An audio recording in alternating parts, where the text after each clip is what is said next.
Vendredi 7 août 2026. La France brûle, l'Europe s'assèche et la campagne présidentielle a déjà commencé, sans les candidats. Bonjour à tous, on ouvre les journaux.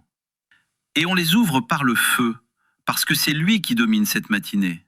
La une du Figaro est glaçante. Enquête sur ces incendiaires qui font brûler la France. 420 personnes interpellées depuis le début de l'été, dont 166 mineurs. 120 000 hectares partis en fumée. 224 000 personnes évacuées. Les pires incendies, écrit le journal, depuis 1949. Christophe Cornevin plonge dans ce qu'il appelle la galaxie des incendiaires. Et le portrait robot surprend. 97% d'hommes, âge moyen 32 ans, près de la moitié sans profession.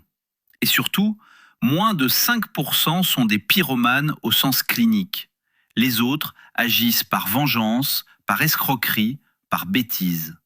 La psychologue clinicienne Johanna Rosenblum, citée par le Figaro, les incendiaires agissent par défi, pour se confronter à la justice, et prennent un pur plaisir à détruire les biens d'autrui. Le journal n'esquive pas le point le plus dérangeant. Éric Brocardi, porte-parole des sapeurs-pompiers, on craint toujours la présence d'un incendiaire dans nos rangs, fasciné par le feu, et qui allume des incendies pour ensuite les combattre et endosser le rôle de super-héros qui sauve des vies. Parmi les mises en examen en Seine-et-Marne, il y a bien un pompier. Le Parisien, lui, prend le problème par l'autre bout. Pas les coupables, les forêts. Émilie Torgemène est allée en Gironde, sur les cendres du méga-feu qui a ravagé 42 000 hectares. Et elle raconte une histoire inattendue, celle du brûlage dirigé et du pastoralisme, techniques ancestrales devenues marginales parce que, dans des territoires devenus résidentiels et touristiques, la fumée passait mal. Les éleveurs, écrit le journal, étaient qualifiés de pyromanes. On redécouvre aujourd'hui que les moutons entretiennent les sous-bois mieux que les tronçonneuses. Les Échos, eux, s'inquiètent de la santé mentale de ceux qui affrontent les flammes. 1/3 des pompiers pourraient souffrir d'un trouble lié au stress opérationnel, pour un psychologue disponible sur 700 d'entre eux. Du feu à l'eau, ou plutôt à son absence. Libération monte d'un cran et regarde tout le continent. La une est superbe et inquiétante. Le Rhin à sec, sous le titre « Sécheresse en Europe » et au milieu coulait une rivière. Aurore Maubian raconte l'Europe qui perd ses eaux. En Hongrie, la centrale nucléaire de Pax, qui fournit la moitié de l'électricité du pays, ne produisait plus lundi qu'1 dixième de sa puissance habituelle, faute d'eau pour refroidir ses réacteurs. Trains suspendus aux heures de pointe, tramways ralentis, bâtiments publics dans le noir. En Serbie, les barges ne circulent plus qu'au tiers de leur capacité. En République tchèque, c'est l'année la plus sèche depuis 1961. La France n'est pas épargnée.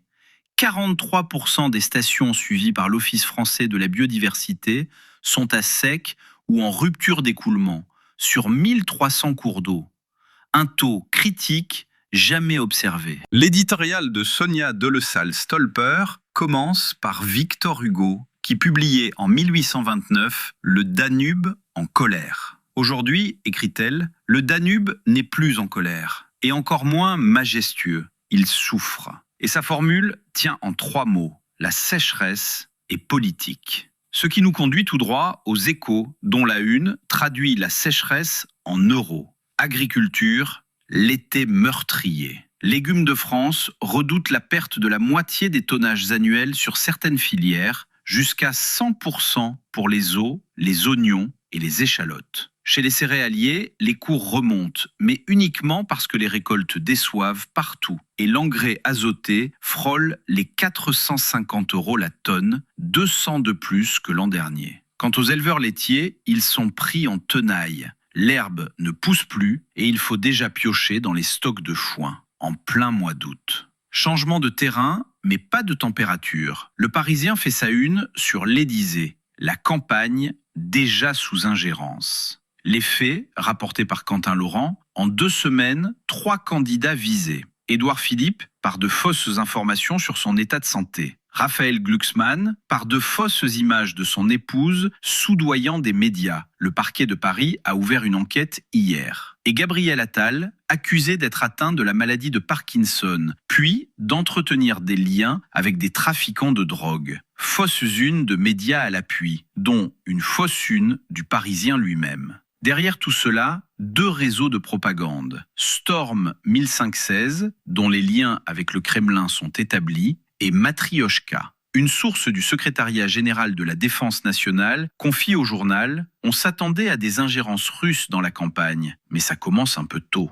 Le Parisien pose ensuite une question dérangeante. Et si le bruit servait les visées ? Faire savoir qu'on est ciblé par Moscou peut avoir valeur de médaille. Marion Maréchal, soutien de Marine Le Pen, ne dit pas autre chose sur X. Ces attaques sont presque une bénédiction pour Attal, dont la campagne patine. L'éditorial de Gaétane Morin, lui, s'intitule « La guerre qui ne dit pas son nom » et appelle chacun à continuer de voter en personne éclairée. Avec cette phrase de l'historien David Colomb, « Distinguer le vrai du faux est devenu impossible à l'ère de l'IA générative. Et il y a 14 000 faux sites de médias en France. » Les Échos font écho, c'est le cas de le dire, avec l'éditorial de David Barrou. Présidentiel, débat piégé. Les médias ne font pas l'élection, écrit-il, mais ils peuvent peser sur ses résultats. Et sur les géants de la tech, on ne peut exiger une obligation de résultat, mais au moins attendre d'eux une obligation de moyens.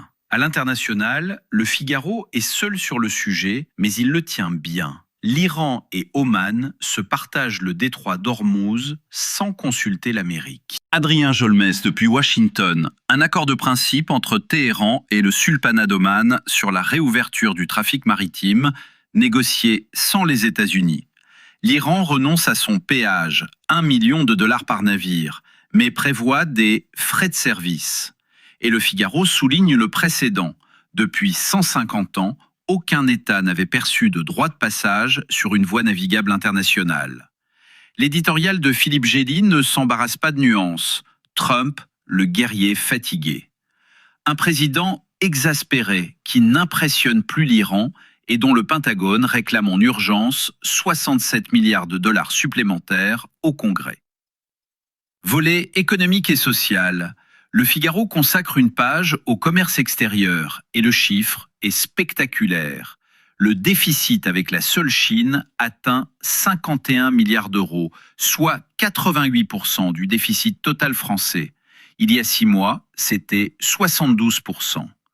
Thomas Grébin, économiste au CPI, les prix proposés par les industriels chinois sont 30 à 40% plus faibles que ce qu'on peut produire en Europe.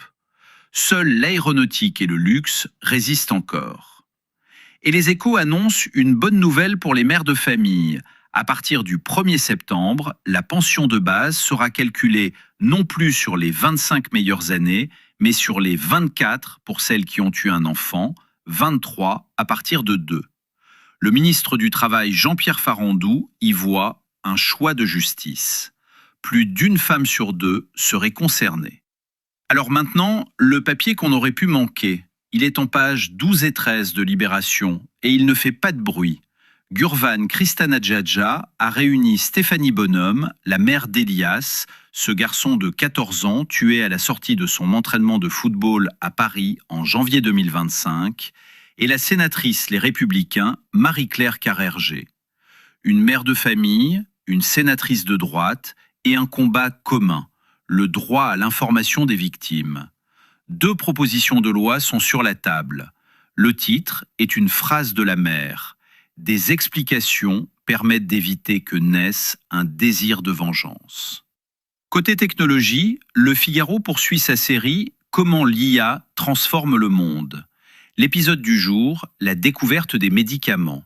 12% des molécules développées par les laboratoires sont aujourd'hui issues de l'IA. Ce sera 60% dans 10 ans selon Capgemini. Quand on sait qu'il faut 10 à 15 ans et 2,5 milliards de dollars pour mettre un médicament sur le marché, on mesure l'enjeu. À l'Institut Pasteur, on s'en sert pour traquer de nouveaux antibiotiques, un domaine délaissé, faute de rentabilité, alors que cette résistance pourrait tuer 10 millions de personnes en 2050. Et l'on termine par la culture, où les journaux se lâchent un peu. Le Figaro poursuit ses uchronies culturelles.